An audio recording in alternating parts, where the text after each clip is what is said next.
You raised something real. You said it carefully. And then, within minutes, you were the one apologizing. That's not a coincidence. That's a technique. And once you can name it, you'll never be fooled by it again. In late 2024, Blake Lively filed a legal complaint against her director Justin Baldoni, alleging a coordinated campaign to damage her reputation after she raised concerns on set. The details were striking enough. But what happened next was more instructive than the allegations themselves. Within days, Baldoni's team issued a counter-narrative. He was the real victim. He had been blindsided. He was a man wrongly accused, his career destroyed, his family put under threat. The person who had filed the complaint was recast, in public, as the aggressor.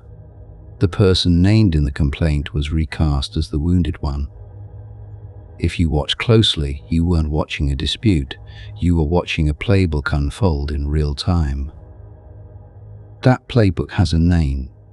Dr. Jennifer Freyd, a psychologist and memory researcher at the University of Oregon, identified and named it in the 1990s while studying how institutions and individuals respond to accusations of harm.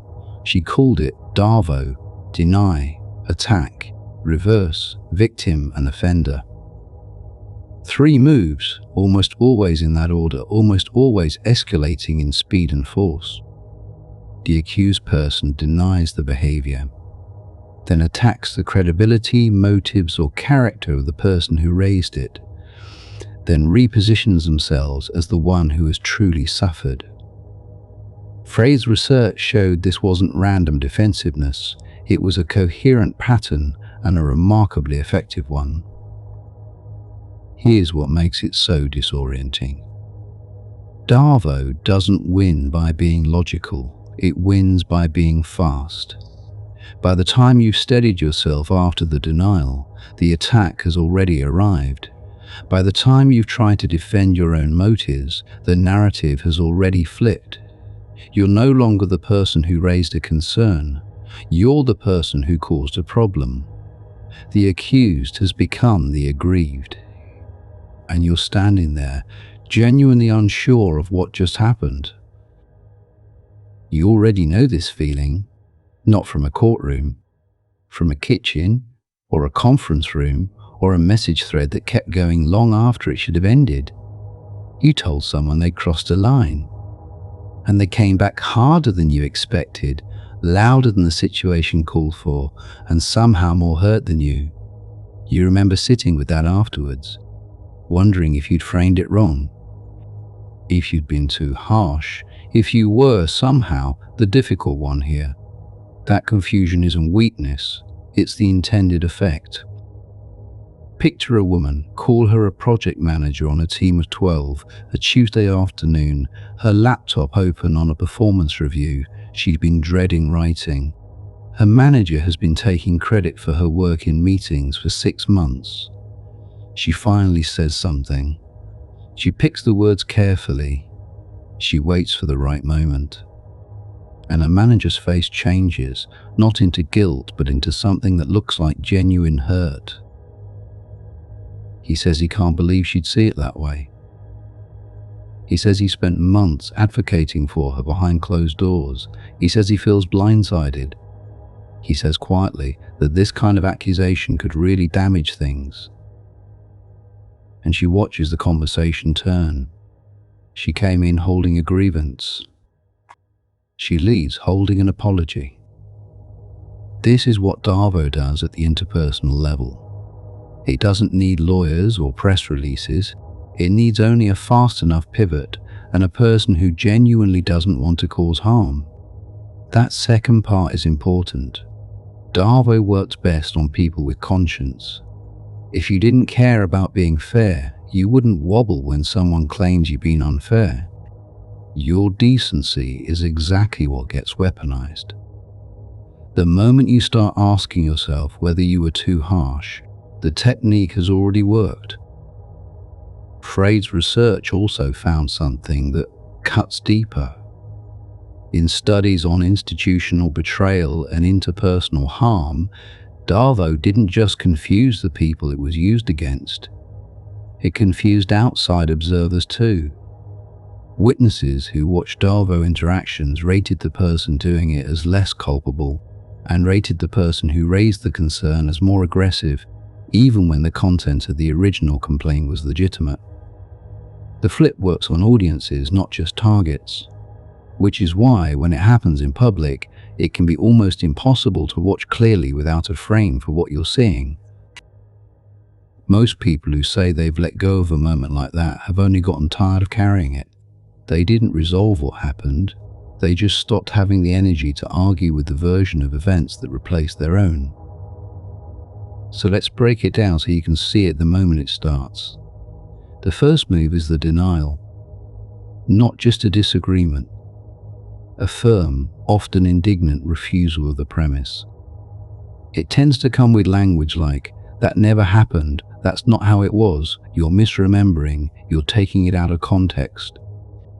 The denial is designed to put you on the defensive immediately, to make you prove a thing happened before you can even talk about how it made you feel. Notice when the conversation moves from what happened to whether it happened. That shift is the opening move. The second move is the attack. It's rarely physical. It's usually on your motives, your character, your timing, your history. You're too sensitive. You're bringing this up now because you're angry about something else. You've always had a problem with me. You're trying to make me look bad. The attack does two things at once. It gives observers a reason to doubt your account, and it gives you something to defend that has nothing to do with the original harm. You came in with one concern. Now you're managing 3 accusations. The terrain has shifted entirely, and you didn't agree to the change. The third move is the reversal. This is where the technique becomes something close to breathtaking in its audacity. The person who caused harm discovers they are the one who has been harmed by the accusation, by the conversation, by your willingness to raise it. They are hurt, they are damaged, their reputation, their relationships, their sense of self, all of it under threat because you said something. The effect is that your original wound is now framed as the weapon you used to wound them, and their distress becomes louder, more visible, more immediately urgent than anything you brought to the table. This is the turn, not the part where the tactic stops working, the part where you can finally see it, because here is what DARVO cannot survive, being named. A technique that depends on speed and confusion loses most of its power the moment you slow down and identify what's happening.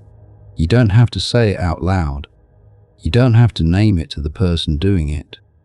You name it to yourself, quietly, clearly, like setting down something heavy you didn't realize you were carrying.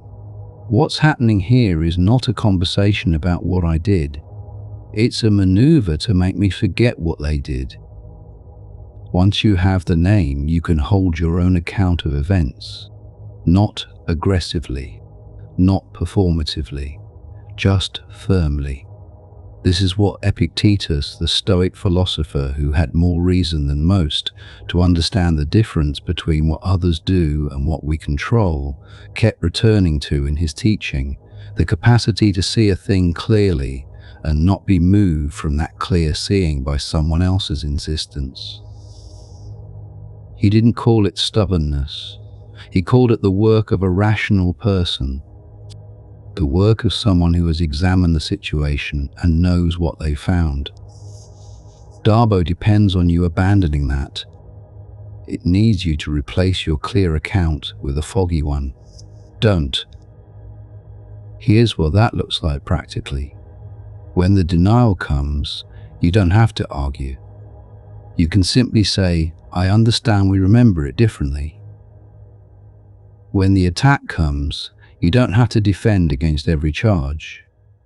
You can say, "I hear that you're upset. I'm still talking about the original thing I raised." When the reversal comes and the other person's distress fills the room, you don't have to compete with it. You don't have to perform equal or greater suffering to prove your point was real. Your point was real before they got upset. It's still real now. Their feelings about being called out are not the same thing as the original harm. Hold that line, quietly, without cruelty. And if you're thinking back to a moment where it already happened, where you already apologized for something you shouldn't have apologized for, where you left a conversation carrying more weight than when you entered it, that wasn't a failure of strength. You weren't outmaneuvered because you were weak. You were outmaneuvered because you were trying to be fair in a situation where the other person had quietly stopped playing by the same rules. There is no shame in being confused by something designed to confuse you. There is only the option of what you do with the clarity you have now.